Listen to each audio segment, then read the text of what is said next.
Good morning. Now I set myself a little bit of a challenge today. We've got no mist, we've got no frost. We've got a wind. I haven't got wind, it is windy. And I'm not feeling very inspired. So I have come out to Longshore Estate. And my challenge today is to find one, yes, I'm being optimistic here, one woodland image that I like without the aid of frost or mist.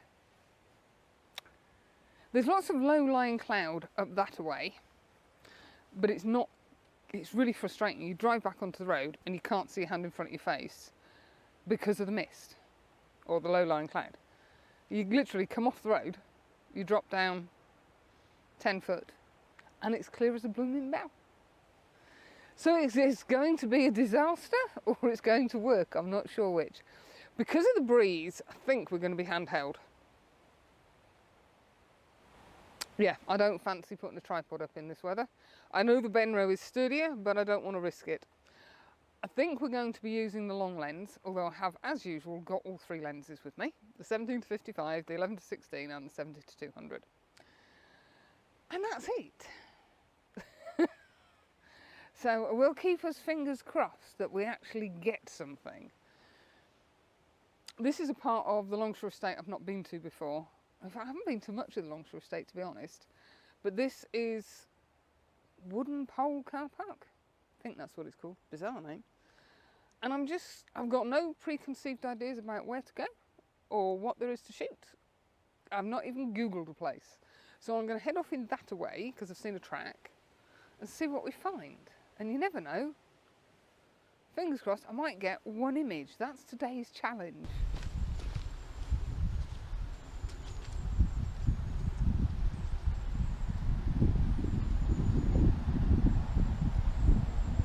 Well, I've got the 70-200.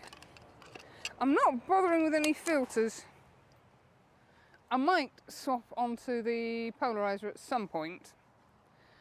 I have got VR on, vibration reduction. Being a Nikon, they don't have it in the body, it's on the lenses.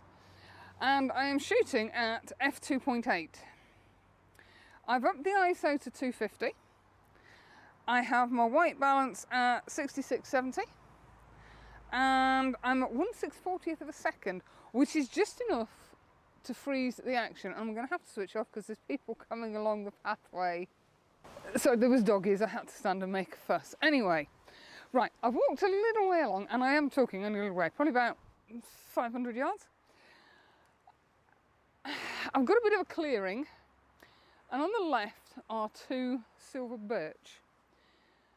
The foremost one has got some lovely silver showing on its trunk. The rear one, not so much. In fact, the rear one might not even be a silver birch, but the foliage is starting to go bronze, and it sort of looks soft and furry. And I really like that. And on the base, we have got the bracken, which is turning bronze, and the trees are listing slightly towards the right. I did think, oh, excuse me, I just looked into the sun. The sun's coming up, so I'm going to get a little bit of light on that in a minute. Now, I've had a good wander around, and there are a couple of other compositions. I have no idea if you can hear me because it is quite breezy, and I'm just not sure about them. There is rather,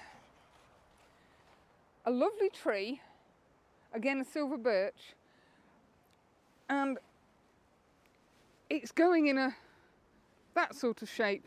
One trunk's coming up that way, and then there's one behind it going up that way, and I quite like those. Again, they've got that beautifully soft, fuzzy is the only way I can describe it, and I'm conscious I'm not in sight. Just bear with me 1 minute, will you? Cool, it's breezy. I'll put the follow me function on. God knows if it's going to work. It's a while since I've used it.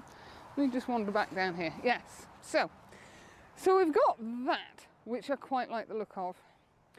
And then over on the right hand side, I don't know what tree it is. It could be an oak tree. The foremost leaves are going a beautiful yellow colour. The furthest away leaves, or the leaves nearest to the trunk, are still green. But at the base of it, it's got what looks like a long branch coming out, the tips of which are just going bronzy colour. And behind it are 3 silver birch. And I thought, oh, I don't know, that might work.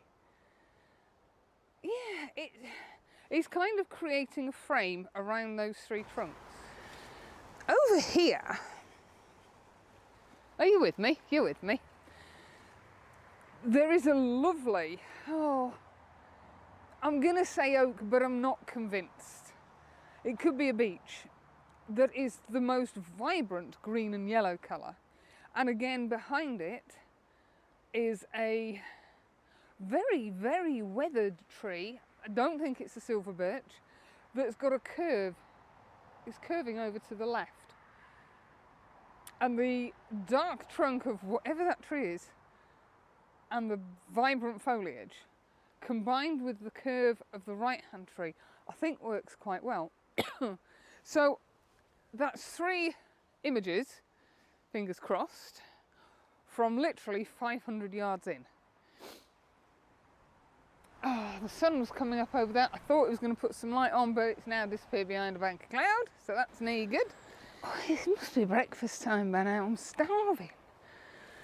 Oh, that's lovely. Anyway, I've wandered down a little bit, and the light's beginning to come through. I think it is beginning to get a little bit too harsh now. We're never happy, are we? And I've seen these beautiful, decrepit. It's got red berries on it, so I'm tempted to say maybe a rowan tree. Is there even such a thing? I don't know. But the way the light was catching it was beautiful. I've tried getting up close to it and got my feet a bit wet because I didn't expect to be trogging around in bogs today. But up close doesn't really work. So I've come back a bit. Let me show you the dilemma. Hold on. So let me zoom in a little bit. There we go. Look at this beaut. Now, if you're observant, you'll see immediately 2 issues. One is this. 2 is that one, although that's not so bad. That's stuffed full of leaves. And just in there is another one. Now, I appreciate they've got to protect the saplings. It's really annoying. So I've wiggled and jiggled, and we started off over here because, excuse me, we've got, oh, sugar, so we've got a bit of a path down here that gives you a clear view of the trunk. However, that metal cage or wire cage was too prominent in the image. So then we wiggled back down here, and there's just a little there V shape in amongst the bracken, and by a lot of wiggling and jiggling, I've managed to get a fairly clear shot of the trunk, lose that bit, and the metal cage, the wire cage at the back, is pretty much camouflaged by the branches. I shot with a very high shutter speed because we had some beautiful side light catching the right hand side of that trunk. And I think that worked really nicely, and you can see the light changing there. Now I shot one at f2.8, which put the bracken out of focus, and I've shot one at f14 to keep the bracken in focus. Because I'm not using the tripod, I didn't really want to try focus stacking because I would move the images or move the camera in between images. So I might still blend if I can, but yeah, I quite like that. If anybody knows what the tree is, feel free to let me know. And this was the, hold on a second, let me turn you around again. These were the ones that I said look like they've got soft fur all over them. I have no idea what they are. They're beautiful, they're some sort of fir tree. They really are gorgeous to look at.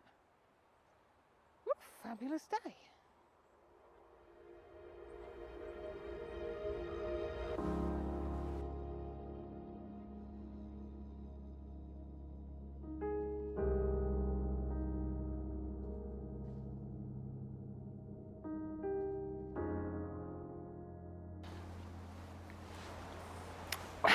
I think I'm going to call it a day.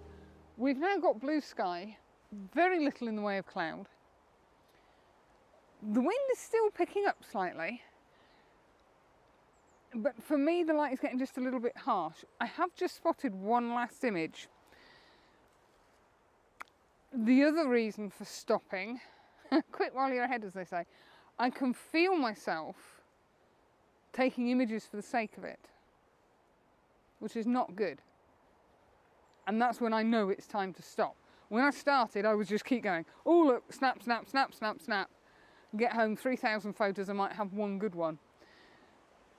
Now I go, oh yeah, something in my brain says, no, you need to stop, because you're not concentrating, you're not looking at a composition, you're just snapping for the sake of it. One thing I have found is the tripod is actually a hindrance. I have used it once in anger. When I was doing the Ganali tree up there, I thought I'm going to do a focus stack, so I popped the camera on the tripod and I did a shot at f2.8 on the tree and a shot at f2.8 on the bracken in the front. Now, having said I've just seen a shot, the light's just gone there. I'm hoping you can see it. We've got these two fir trees, and then at the back we've got, I don't know, could be an oak. And it's just leaning out to the right, and there is some gorgeous side light on that. It doesn't work as a landscape, but by golly, it works as a portrait. So I'm zooming in to cut out the sky. I'm not having the left hand of those fir trees in. Oops-a-daisy. There's some beautiful light on the bracken at the base of it. Yes, that I really like. That was 1/1000th of a second, f2.8. I didn't need to be at 1/1000th, but I have kept the ISO at 250. But yes, I've tried keeping with the tripod, and I found it was a hindrance. I wanted to be able to do that and that and that and that very quickly, just to see which I thought was the best composition.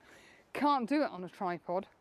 Seascapes, tripod, yes, nice long exposures, ideal. But in woodland, maybe I will leave the tripod at home from now on. Oh, no, I wouldn't be that stupid. I'd take it with me, but maybe I just wouldn't use it, because it's quite a freeing feeling. Ooh, I do like that. And when you find an image you like, take different angles, slightly different angles. Zoom in a bit, zoom out a bit. But yes, I'm beginning to feel that I'm taking images for the sake of it now. So I'm going to stop. Thank you for coming along. It's been a challenge, and I think I've met the challenge. And it's maybe making me feel a little bit more secure, confident about going out in woodland again without frost or snow or mist. We'll see. Right, that's it. I'm off. Have a great weekend. Toodaloo.